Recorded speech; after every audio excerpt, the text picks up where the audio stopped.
안녕하세요. 모여라 서학개미 구독자 여러분. 요즘 미국 증시에서 아시아 기술주를 두고 말이 참 많죠? 이런 분위기 속에서 바로 어제 홍콩의 클라우드 기업 차오가 상장을 했습니다. 와, 이건 엄청난 기회다 하는 기대감과 요즘 같은 때 홍콩 기업은 좀 하는 우려가 공존하는 그야말로 양날의 검 같은 주식인데요. 과연 우리 서학개미의 포트폴리오에 담을 만한 종목일지 오늘 저와 함께 속속들이 파헤쳐 보겠습니다. 네, 바로 이 질문입니다. 이게 오늘 우리가 풀어야 할 핵심 숙제죠. 초라는 새로운 주식을 보면서 이거 대박일까, 쪽박일까 고민하는 모든 투자자분들의 마음일 겁니다. 오늘 이 시간 여러분이 스스로 답을 찾으실 수 있도록 기회라는 저울 한쪽과 리스크라는 다른 한쪽에 어떤 것들을 올려놓고 재봐야 하는지 제가 하나씩 전부 다 보여드리겠습니다. 자, 오늘 분석은 실제 투자자의 생각 흐름을 그대로 따라가도록 구성해봤습니다. 일단 얘네 뭐 하는 회사야? 기본 정보부터 시작해서 비즈니스 모델과 시장에서의 위치를 살펴볼 거고요. 그리고 가장 중요한 강점과 리스크, 또 최근에 있었던 IPO 과정의 숨은 이야기들과 재무 상태까지 싹 훑어본 다음에 마지막으로 그래서 우린 뭘 봐야 되는데 하는 최종 체크리스트로 마무리하겠습니다. 자, 그럼 바로 첫 번째 이야기부터 시작하시죠. 네, 그럼 첫 번째 순서입니다.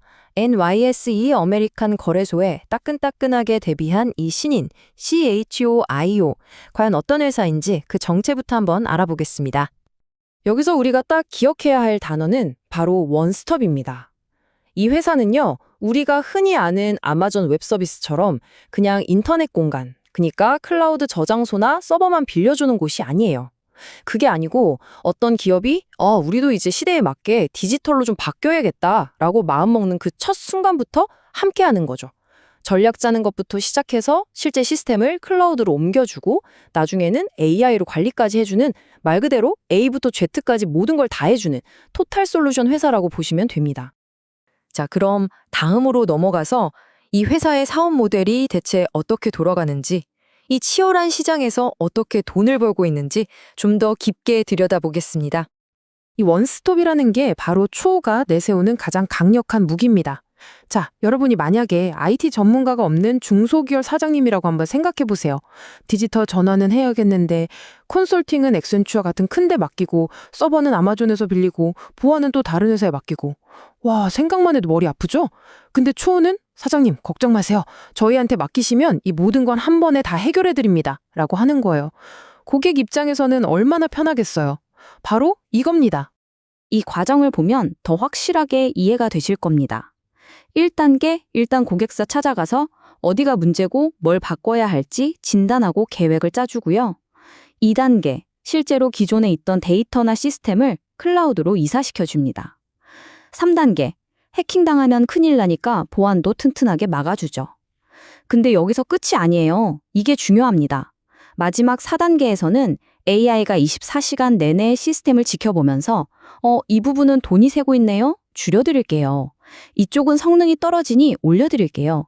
하면서 최적의 상태를 유지해주는 겁니다. 진짜 처음부터 끝까지 다 책임지는 구조죠. 시장에서 초호의 위치는 거대한 글로벌 공룡들 틈에서 자기만의 영역을 개척하려는 지역 전문가라고 생각하시면 딱 맞습니다.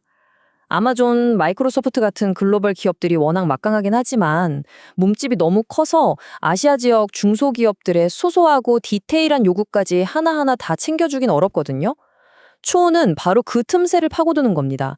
우리는 이 지역을 누구보다 잘 압니다. 그래서 당신 회사에 딱 맞는 맞춤형 서비스를 더 싸게 제공할 수 있어요. 이게 바로 초호의 생존 전략인 거죠. 자, 이제부터 정말 중요합니다. 균형을 좀 맞춰볼 시간인데요. 투자자라면 당연히 이 회사의 장점, 즉 잠재력만 봐서는 안 되겠죠. 그 이면에 숨어있는 중대한 리스크 요인들까지 반드시 알아야 합니다. 이 둘의 무게를 저울질하는 것, 이게 바로 투자의 본질이니까요. 이 슬라이드 한 장이 차오가 초안 상황을 정말 잘 보여줍니다. 왼쪽을 보면 아시아 시장의 디지털 전환이라는 엄청난 성장 엔진을 달고 로켓처럼 솟아오를 잠재력이 보이죠. 근데 오른쪽을 보면 홍콩에 기반을 두었다는 이유만으로 미중 갈등이라는 무거운 족쇄를 발목에 차고 있는 겁니다. 여기에 거대 기업들과의 경쟁이라는 부담까지. 이 팽팽한 긴장감, 이 사이에서 줄타기를 어떻게 하느냐가 이 주식의 운명을 결정할 겁니다. 이제 이 회사의 가장 뜨끈뜨끈한 이벤트죠. 기업 공개, 즉 IPO에 대해 집중적으로 한번 파헤쳐 보겠습니다. 이 상장 과정에서 드러난 숫자와 여러 이슈들 속에 우리가 놓치지 말아야 할 투자 힌트가 숨어 있습니다. 자, IPO 과정을 시간 순으로 한번 보시죠. 지난 3월에 미국 증권거래위원회 SEC에 저희 상장할게요 하고 서류를 처음 내면서 여정이 시작됐고요. 그리고 며칠 전인 9월 16일 드디어 NYSE에 정식으로 이름을 올리게 됐습니다. 그런데 여기서 우리가 주목해야 할 숫자가 나옵니다. 최종 공모가가 주당 4달러로 결정됐는데 이게 원래 제시했던 희망 범위의 맨 아래 가격이거든요. 보통 IPO 시장 분위기가 좋으면 희망 가격보다 높게 결정되는데 가장 낮은 가격에 결정됐다는 건 기관 투자자들을 상대로 수요를 예측해 보니 시장의 기대치가 생각보다 높지 않았다는 신호로 해석할 수 있습니다. 그래도 어쨌든 이번 상장으로 회사는 약 1,040만 달러, 우리 돈으로 한 140억 원 정도의 자금을 확보했습니다. 이 돈은 아시아 다른 나라로 사업을 확장하고 또 AI 기술을 더 발전시키는 데 투자할 계획이라고 밝혔습니다. 하지만 시장의 첫날 반응은 그야말로 냉정했습니다.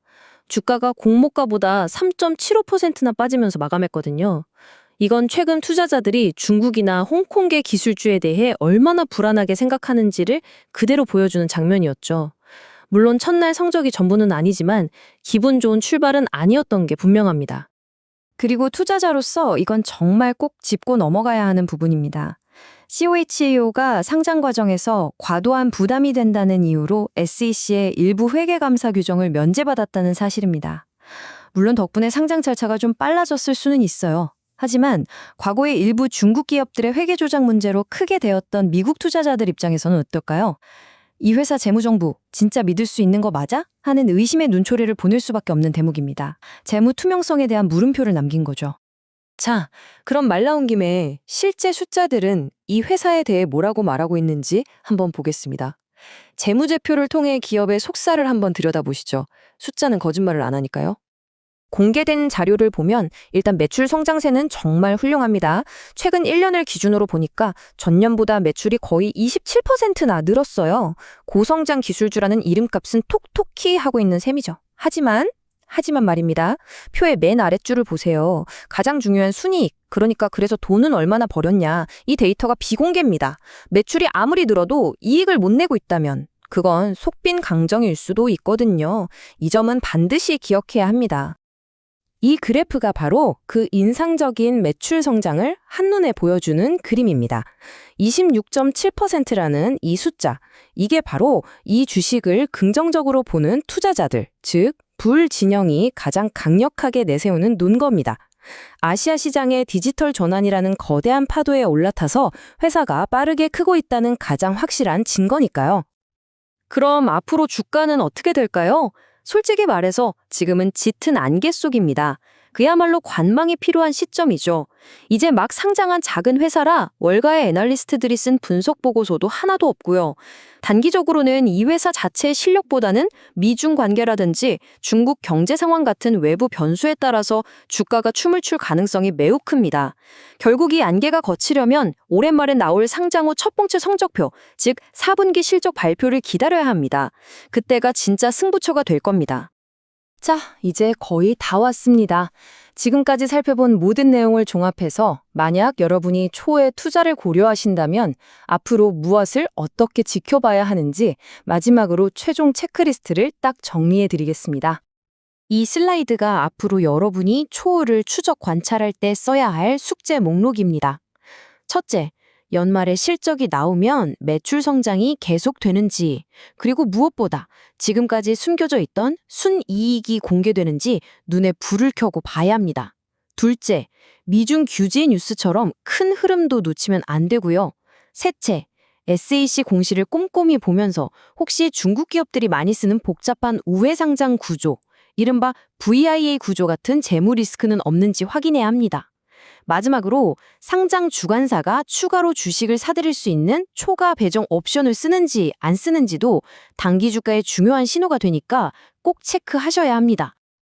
네, 결국 모든 이야기는 이 질문으로 돌아옵니다. 아시아의 디지털 전환이라는 거대한 흐름에 올라탄 엄청난 성장 잠재력은 정말 매력적이죠. 하지만 홍콩 기업이라는 태생적 한계와 아직 100% 검증되지 않은 재무 상태는 무시할 수 없는 그림자입니다. 기회는 명확하지만 그만큼 넘어야 할 산도 뚜렷한 거죠. 이 질문에 대한 답은 여러분 각자가 내리셔야 합니다. 차후에 대한 최종 판단은 결국 투자자 여러분 각자의 몫입니다. 저희 모여라 서학개미는 앞으로도 이렇게 시장에 뜨거운 관심을 받는 새로운 기업들의 속살을 깊이 파헤쳐서 여러분의 현명한 투자에 도움이 되는 정보를 전달해 드리겠습니다. 오늘 분석이 유용하셨다면 구독과 좋아요로 꼭 응원해 주세요. 도움이 되셨다면 구독 부탁드립니다.